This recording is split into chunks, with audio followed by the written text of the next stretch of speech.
In the quiet hush of a rain-soaked cemetery on the outskirts of a small American town, where maple leaves clung desperately to their branches like forgotten memories, 9-year-old Lily stood alone beside her father's freshly dug grave. The world around her blurred through tears that wouldn't stop falling, mixing with the drizzle that seemed to mourn with her.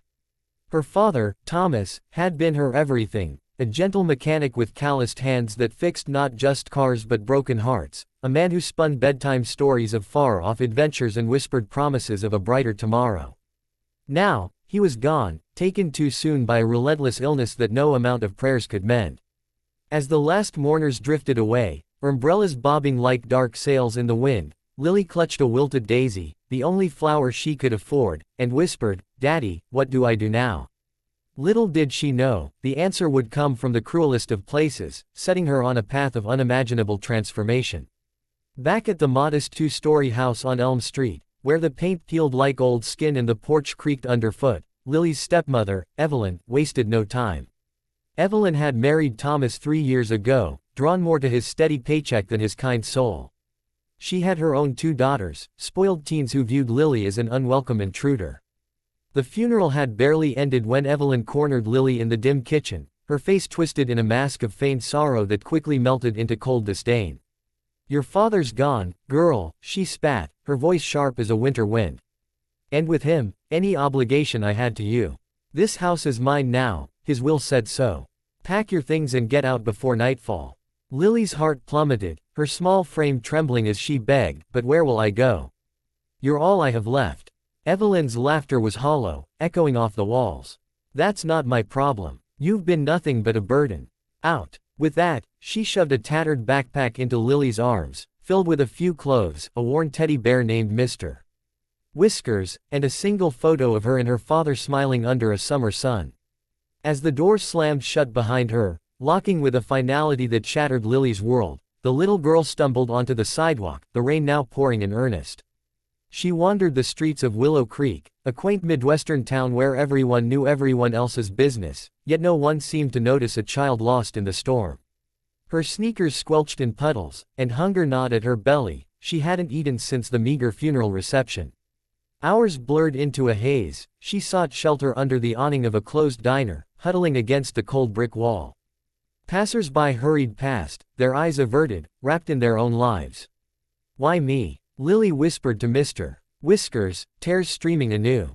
In that moment of utter despair, she remembered her father's words, "Kindness is the light in the darkest times, Lily.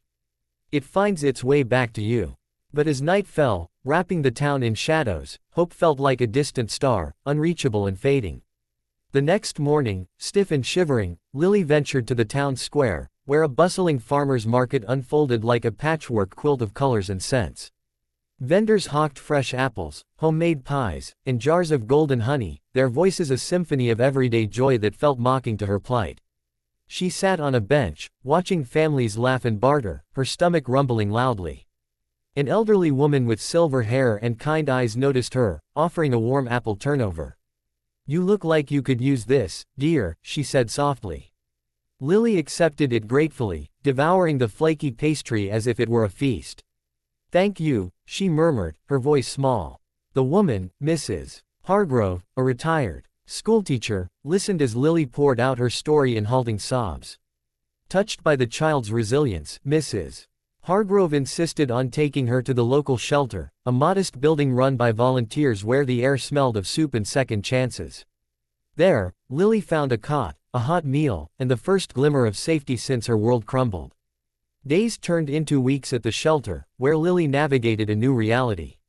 She helped with chores, her small hands scrubbing dishes or folding linens, finding solace in the routine. The other residents, single mothers, veterans down on their luck, families displaced by misfortune, shared stories that wove a tapestry of human struggle and strength. One evening, as Lily drew pictures of her father in a donated sketchbook, a volunteer named Sarah sat beside her. "You're a brave one," Sarah said, admiring the colorful depiction of Thomas fixing a car. "What do you dream of being when you grow up?" Lily paused, her crayon hovering. "I want to help people, like my daddy did. Maybe fix things that are broken, cars, or hearts." Sarah smiled, but inside, she worried for the girl, the shelter was temporary, and without family, Lily's future hung by a thread. Unbeknownst to Lily, her story had begun to ripple outward. Mrs. Hargrove, unable to shake the image of the forlorn child, mentioned her to a friend at the local coffee shop. That friend told another, and soon, whispers of the little girl kicked out after her father's funeral spread through Willow Creek like wildfire on a dry prairie. It reached the ears of Marcus Blackwell, a reclusive millionaire who lived in a sprawling estate on the town's edge.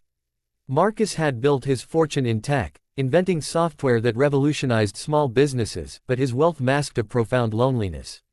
Orphaned young himself, he had clawed his way up from poverty, vowing never to forget his roots. He donated anonymously to causes, but rarely involved himself personally, until now. Something about Lily's tale struck a chord. It mirrored his own childhood abandonment. Intrigued, he discreetly investigated, learning of Thomas's quiet life and Evelyn's callous act. "This can't stand," he muttered to his empty mansion, surrounded by gadgets and grandeur that brought no warmth. One crisp autumn afternoon, as golden leaves danced in the breeze, Marcus arrived at the shelter unannounced. Dressed in a simple flannel shirt and jeans to blend in, he carried a briefcase that held more than met the eye. The director, wide-eyed at recognizing the town's enigmatic benefactor, led him to the common room where Lily was reading a tattered book about faraway lands. "Lily," the director said gently, "this is Mr.